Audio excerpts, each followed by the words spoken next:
เขาวนมาบางปอกแน่พวกเขาเป็นลูกคนสะเทนะในห้องเสร็จแล้วเขานี่ปมเมียเขา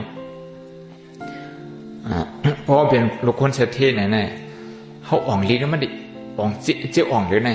เจ้าอ่องหรือไงคำในข้าวย่ำแต่เหตุการณ์นี่จะนำเลยนะเขาด้วยอันพองเมืองหลวงนะอันอุ่นชิโชเมืองสิงคโปร์มือเหลียวน่ะดีชิงลองก้อนไหนนะป้องเกิดมาเลย7 วันไหนโป้เขาเมย์เขาเนี่ยเอาจีนกับพันไว้ที่จันทร์2เคมบริดจ์ที่เมืองอังกฤษเขาไปทำพวกเขาออกมาเจนเมย์เขาออกมาล้วนเกิดมาได้เลย7 วันก็ยังไปมึนตาฉันพอเอาจีนกับพันไว้ที่นั่นเพราะว่ามันกัดแขนมันตรอบไหลมันอ่องไหลเพราะไหนสิเพราะคนหล่อนกัดแขนทั้ง2ก็เพื่อนได้ฮับมันก็เบอร์ทางนั้นทั้งโปทั้งเมย์มันออกมาที่นั่นมันสัมพันธ์จีไว้เสมอเจ้าบางพวกเนี่ยเขาก็วนนะเขาวนขัดด้วยเปิ่นเส้นมันนี่แหละเพราะว่าพ่อเมียเขามีเงินเสียแหละอันการเห็นเช่นนั้นในปีนังนอกบางโก้ก็มันได้ขึ้นเห็นเขาพอสุดเห็นจังไหนมีไหนเขาก็กว่าขึ้นเห็นดีพูดไหนเลยขึ้นเห็นก็คำนั้นดีอย่างก้อยกับมันได้ขึ้นตรงลื่นหลังบางพวกในใจเรียกจังไหน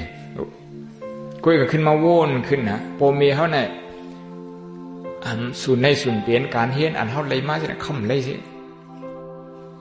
คำเลยเสียนเขาคัดใจบันเฮาคัดใจบันเฮาดีกว่าใครไล่หมอกหรือที่ขึ้นสูงหมอกนั้นมันอยู่ที่เฮาพอขึ้นมาวนขึ้นเสร็จแล้วขอบใจเขาเพราะผมเย่าขอบใจเขาเพราะผมสุด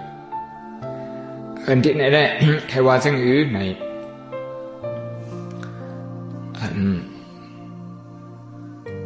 อารักขาสัมปทาการเปิดปานมาในอยู่ที่ข้อแล้วข้อนั้นเปิดปาเงินเผยเงินมันอันนี้ก็รู้เปิดปาการมักมีเปิดปาส่วนหนึ่งเผยส่วนเองมันส่วนอาลูเผยส่วนอาลูมันส่วนเผยส่วนมันอันเช่นในที่เปิดปาที่ไรกว่าเฮ็ดให้มันมีหมายผังมีมาตรงดินเสเปิดปาเนี่ยที่ไรโฮมกันทั้งหมดเสนะครับออกเสียงเดียวกันให้เปิดปาเนี่ยอันเช่นไงมันจะเลยมีการเปิดปาอยู่ที่ทั้งเมืองพอได้เปิดปามันซึ่งเมืองอังกฤษเขามาอุบเมืองเขาเนี่ยด้วยที่มันเมืองมันทะเลพวกเขามาในอันอำนาจตาธนาไปเขายากไปเขามีเขาตาธนาไปมีอำนาจอันคนเอาคำเขาเฮ็ดมาพระมเหสีเพราะฉะนั้นก็เขายากไปเขามีที่มันทะเล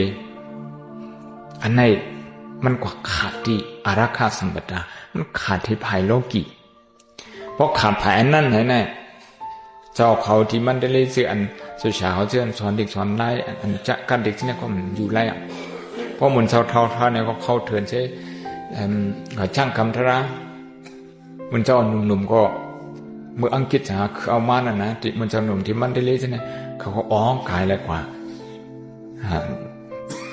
สารคัดอังกฤษเนี่ยมีมุนชอนปานกลางมันก็อันหาดมันก็อันในอันเขาขลาดลาว่าโลกาทั้งธรรมะมันอิงกันมันจะเลยมีอันก็ยาวมันจะเลยมีทั้ง2 อันคำในเขาลาดว่ามีเงินมีคำยาว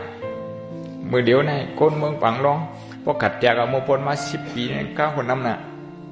เคลื่อนโกลีมาตั้งโกลีมาตั้งมาปังร้องก็มีเป็นหลายเสียนกว่าทั้งนี่ปีโดก็เลยกว่าทั้งตรงชี้กว่าทั้งยองหวยกว่าทั้งอ่องปานทั้งรอยกอกไข่ขวาทั้งเลยอันไหนมันขึ้นเยอะมากนำหนักเนี่ย